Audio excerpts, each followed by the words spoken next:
Capítulo 60. Capítulo final.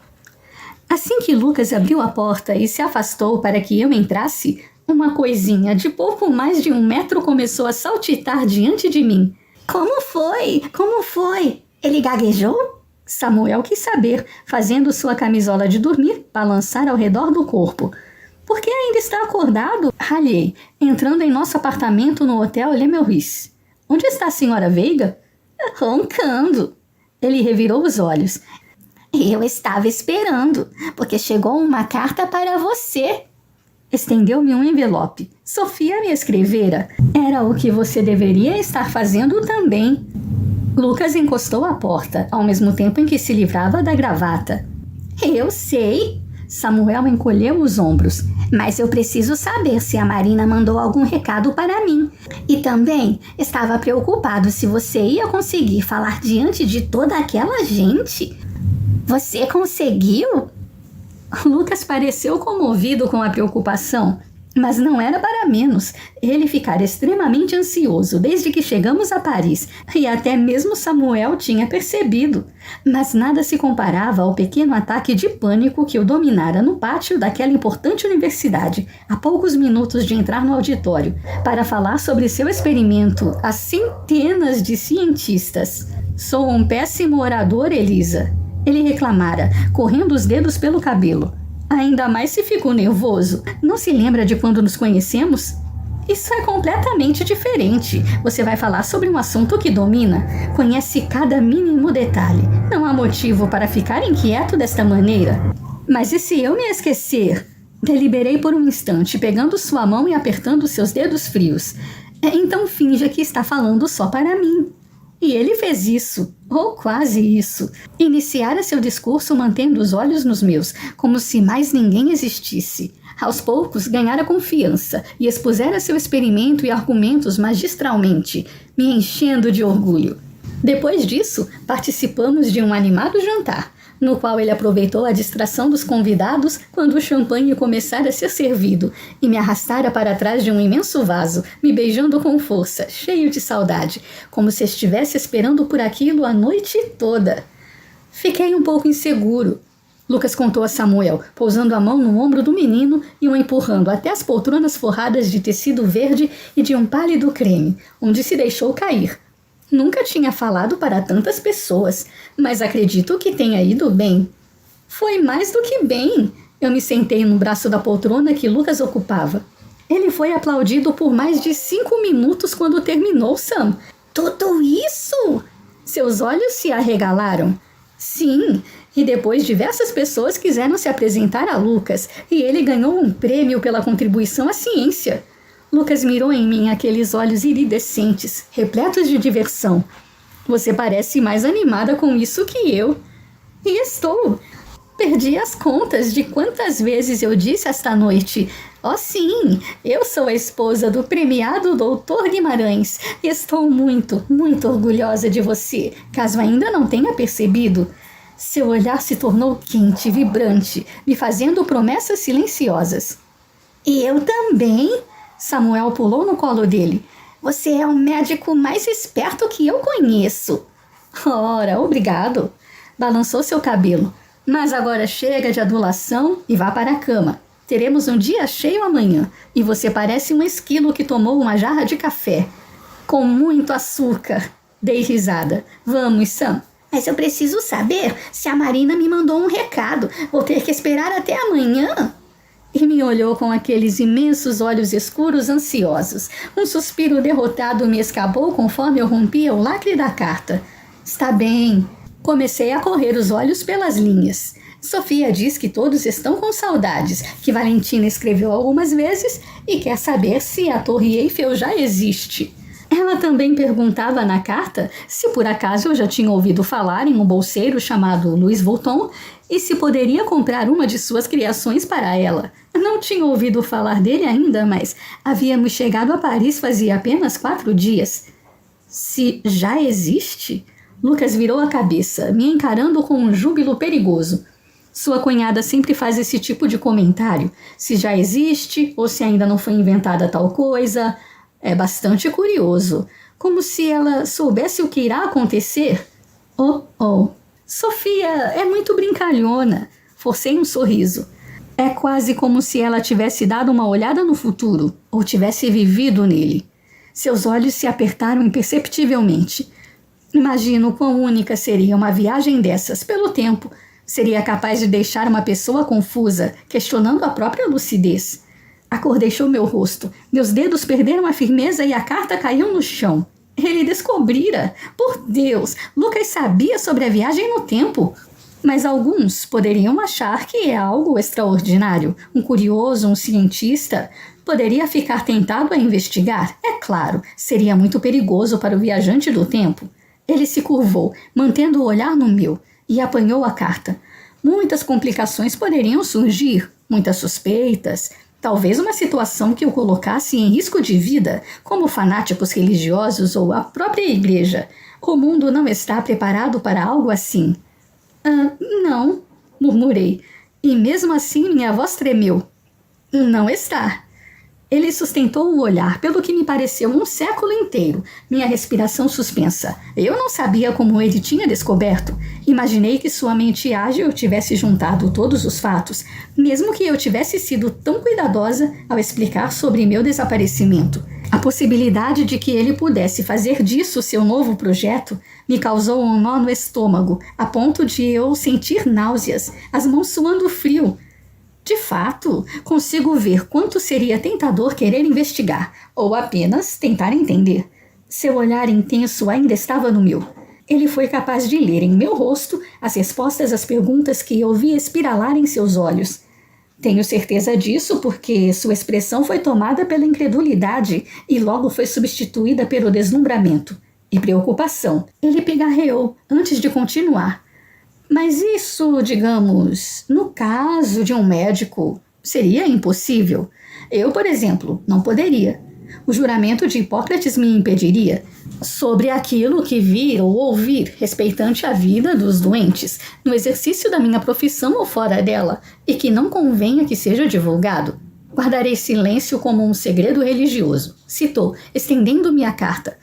Soltei o ar com força, o alívio me deixando tonta, e tive de me apoiar no espaldar para não me desequilibrar em meu assento estreito. Vocês podem falar de alguma coisa que eu entendo? Samuel falou, impaciente. Por exemplo, se a Marina me mandou algum recado. Recompondo-me o melhor que pude, peguei a carta da mão de Lucas e, ainda mexida, li o restante. Minhas mãos ainda tremiam, mas não pude deixar de sentir, como se o peso do mundo tivesse deixado minhas costas. Eu amava Lucas enlouquecidamente e queria dividir com ele tudo. Meus pensamentos mais loucos, meus medos e meus desejos, minha vida toda. Aquele era meu único segredo, a única parte de mim que eu escondia dele. E agora Lucas o conhecia. Depois de satisfazer a curiosidade de Samuel, sim, Nina mandou um recado. Esperava que ele voltasse um pirata com tapa-olho. Eu o obriguei a ir para a cama. Minhas emoções estavam em frangalhos e pela maneira como o Lucas me observava, ele tinha algumas perguntas. Eu não fazia ideia do que lhe diria. Mas eu não estou cansado, Elisa. Samuel bocejou. Vamos, Sam. Agora, ou nada de passeio ao Museu de Arte amanhã. Está bem. Resmungando, ele ficou de pé e começou a ir para o quarto, murmurando um Boa noite, Lucas. Desanimado. Com algum custo, consegui colocar o menino agitado, mas muito exausto, na cama. Depois de cobri-lo e lhe dar um beijo, soprei a vela e comecei a sair do quarto, mas o ouvi me chamar. Voltei para perto dele, me sentando na beirada da cama. A claridade que vinha da sala iluminou parte do seu rosto. Ele não tinha mais as bochechas encovadas, nem as olheiras. Seu cabelo estava longo, em belos anéis que lhe caíam nos olhos e sobre as orelhas. Sabia que eu pedi você para minha mãe? Ele perguntou. Como assim? Afastei um cacho escuro para longe de seu rosto. No dia em que eu trombei em suas saias, tinha acabado de sair da igreja e rezado para minha mãe me ajudar a achar um anjo da guarda, porque o tio Jeremias andava sendo muito mal comigo. Aí ela me mandou você. Sam, falei, piscando para deter a umidade em meus olhos, mas não pude fazer nada com um aperto no peito. Certamente foi o que aconteceu. Eu amava tanto aquele menino e não sabia como ele me veria. Uma amiga, uma irmã mais velha, uma tia, algo próximo de uma mãe? Não importava. Tudo o que eu queria era que ele fosse feliz e me permitisse fazer parte de sua vida. Depois de lhe dar outro beijo de boa noite, voltei para a sala. Mas Lucas não estava mais lá. As cortinas que davam para o balcão balançavam suavemente com um sopro da brisa que entrava pela porta aberta. Eu o encontrei ali, admirando o belíssimo jardim das Tulherias. O bosque se estendia por várias quadras, margeando o rio Siena até chegar à majestosa fachada do Museu Central das Artes, no antigo Palácio do Louvre. Aproximei-me de Lucas, até parar ao lado dele, mantendo os olhos no bosque. Como descobriu? Murmurei, sem coragem de encará-lo. Sofia não é tão cuidadosa com o próprio segredo quanto você ou Ian. Não, ela não era. E você acredita? Perguntei. Pelo canto do olho vi sua boca se curvar de leve. De início, não. Mas como eu poderia ignorar a existência daquele medicamento, Elisa? Comecei a prestar atenção às coisas que ela dizia, e então foi a única conclusão a que pude chegar. De quanto tempo estamos falando? 20 anos? 50? Quase 200. Apoiei as mãos na balaustrada que rodeava a sacada. 200? Riu abismado. Então ainda teremos um mundo em 200 anos? Alguns cientistas garantem que o fim chegará antes da virada do século XX. Seu bom humor me acalmou um pouco. Não é o mesmo mundo, Lucas. Quase nada remete ao que nós conhecemos. Então, de certa forma, acho que eles estão certos. Ele se virou para mim e me encarou por um longo tempo. Vi tantas dúvidas, tantas perguntas espiralarem em seu rosto, misturando-se ao fascínio e deslumbramento, mas a emoção mais proeminente era a ansiedade. Elisa, eu entendo tudo sobre um juramento. Ele começou, a voz baixa e macia. Por causa de eu me vi obrigado a cuidar do homem que tentou assassinar a minha mulher. Mas preciso lhe fazer uma pergunta. Apenas uma. Eu sei. Você quer saber se existirá a cura para o tifo? Ele assentiu uma vez, absurdamente sério. Sim, Lucas. Existirá a cura, e apenas uma minúscula parte dos doentes não sobreviverá. Foi uma das primeiras coisas que eu tentei descobrir sobre aquele mundo. Imaginei que você fosse gostar de saber. Ele inspirou fundo, como se o peso de toda a humanidade tivesse deixado suas costas, e olhou para o céu.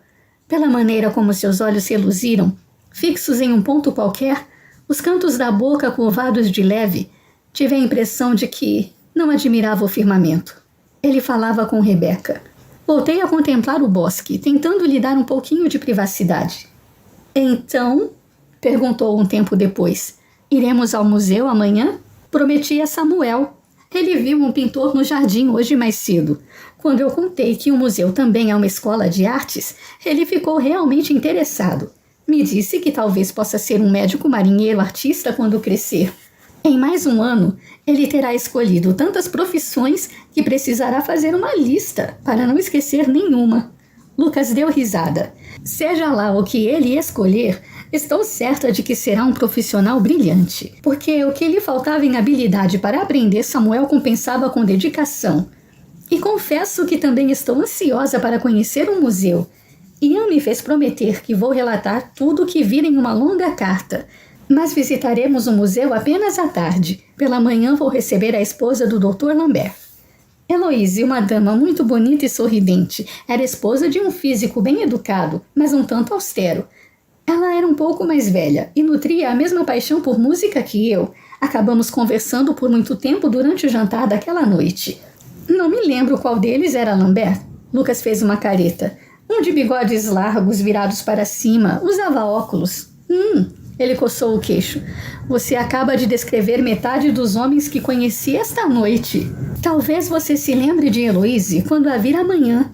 Ela me contou que anda com problemas na alfabetização do filho. O Dr. Lambert está um tanto frustrado e quer mandar o menino para o internato. Acha que ele não corresponde às expectativas porque a educação não é adequada. Por tudo que Heloise me disse, tive a impressão de que o garoto tem a mesma dificuldade de Samuel para compreender a palavra escrita. Vou explicar os jogos e brincadeiras que Sam e eu criamos. Quem sabe pode ajudá-los também? Esticando o braço, Lucas me puxou para perto, o sorriso tão largo que quase lhe chegava às orelhas.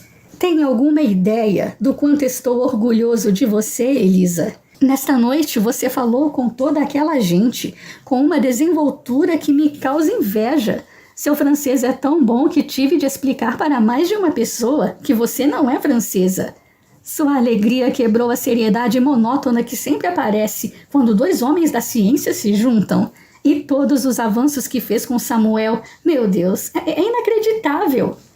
Ele só precisava encontrar uma maneira diferente de aprender. Seus braços cingiram minha cintura, prendendo-me a meu lugar favorito no mundo, seu corpo. Não, beijou minha testa. Ele precisava encontrar você. Com nada além de amor e paciência, você mudou a vida desse garoto. Deixou uma marca no mundo dele que ninguém jamais vai conseguir apagar. E fez o mesmo comigo, acrescentou em um tom rouco. Da mesma maneira que você marcou o meu, Lucas. Eu o abracei pela cintura, colando meu ouvido em seu coração, escutando aquele tum-tum-tum tão familiar agora, sentindo-me absurdamente feliz. Nunca procurei notoriedade, jamais desejei fama ou ambicionei reconhecimento. Tudo o que eu queria era deixar algo meu no mundo, uma marca que provasse minha existência, que lhe desse sentido, e consegui isso, deixando minha marca em Lucas e Samuel, da mesma maneira que eles deixaram suas marcas em mim. Não é preciso ser um herói ou uma heroína e salvar o mundo todo. Basta mudar o mundo de alguém. Becca fizera isso com Lucas, e ele fizera o mesmo comigo. Transformara meu mundo irrevogavelmente. O mesmo acontecera com Sam. E talvez um dia alguém diga: a senhorita Elisa Clark Guimarães? Oh, sim, que grande dama! Sabe arrematar um bordado como ninguém, assim como saber amar. Ninguém jamais se entregou ao amor como ela. Parecia um bom jeito de ser lembrada. Então, sobre a programação de amanhã, Lucas falou em meus cabelos. Seu encontro com a senhora Lambert, depois o Museu de Arte. E quanto à noite, ergui o sorriso. Não tenho nada planejado. Ótimo, ele sorriu. Porque eu tenho. É mesmo? E o que tem em mente? Fazê-la sorrir como quando estivemos em Veneza. Aqueles olhos com o mais quente e vibrante tom de verde se voltaram para os meus. Um arrepio me subiu pela nuca. Veneza era ainda melhor do que eu havia imaginado. Passamos tanto tempo conhecendo a cidade e seus canais que acabei me bronzeando um pouco.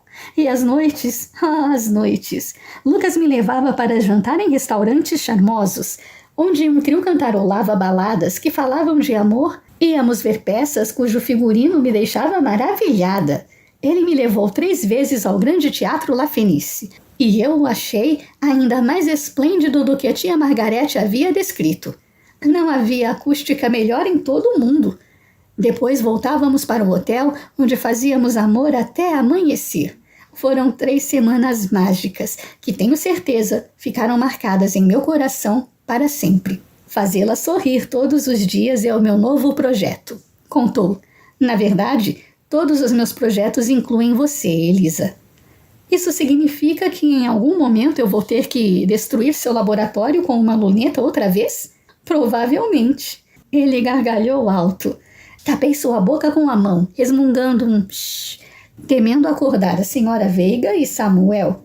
Ele achou que seria mais eficiente se, em vez da mão, eu usasse minha boca para calá-lo. Então empurrou meus dedos com delicadeza e grudou os lábios nos meus. Um método infinitamente mais prazeroso, devo ressaltar. Quando minha respiração voava e meu coração pulsava frenético, Lucas se afastou para me olhar. Deixou os olhos percorrerem cada linha de meu rosto, descerem para o vestido azul turquesa que eu comprara para aquela ocasião especial, acompanhando o decote em formato de coração com as pontinhas dos dedos, as mangas que deixavam os ombros à mostra, o delicado bordado que adornava a cintura, verdadeiras labaredas inflamaram suas íris. Este vestido é diabolicamente infernal, Elisa. Que bom que gostou! Comprei uma dúzia deles. Meu novo guarda-roupa, assim como minha vida, agora tinha cor, detalhes interessantes e uma infinidade de possibilidades. Seu sorriso se ampliou. Excelente! Mal posso esperar para amaldiçoar cada um deles. Afagou meu rosto com as costas da mão, aquele brilho incendiário fazendo meu sangue voar nas veias. Você está tão linda que quase tenho pena de beijá-la e estragar tudo.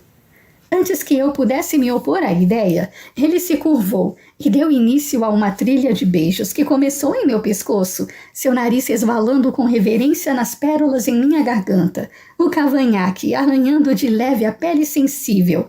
Uma de suas mãos se manteve em minha cintura, me segurando junto a ele, mas a outra se prendeu em minha nuca, enquanto me mordiscava a orelha. Mas só quase. Sussurrou ali, e então me beijou com urgência. Eu me perdi naquele beijo, em Lucas, como sempre acontecia, e não percebi que em algum momento ele se abaixou para passar um braço atrás de meus joelhos e me tomou em seus braços, me carregando para o quarto como um príncipe de conto de fadas carrega sua princesa depois de trilhar uma longa jornada para chegar até ela. Por muito tempo, nós nos perdemos um do outro, vagando pelo mundo aos tropeções. Quando finalmente nos reunimos, mesmo entre mentiras, segredos e desavenças, algo sublime e mágico aconteceu.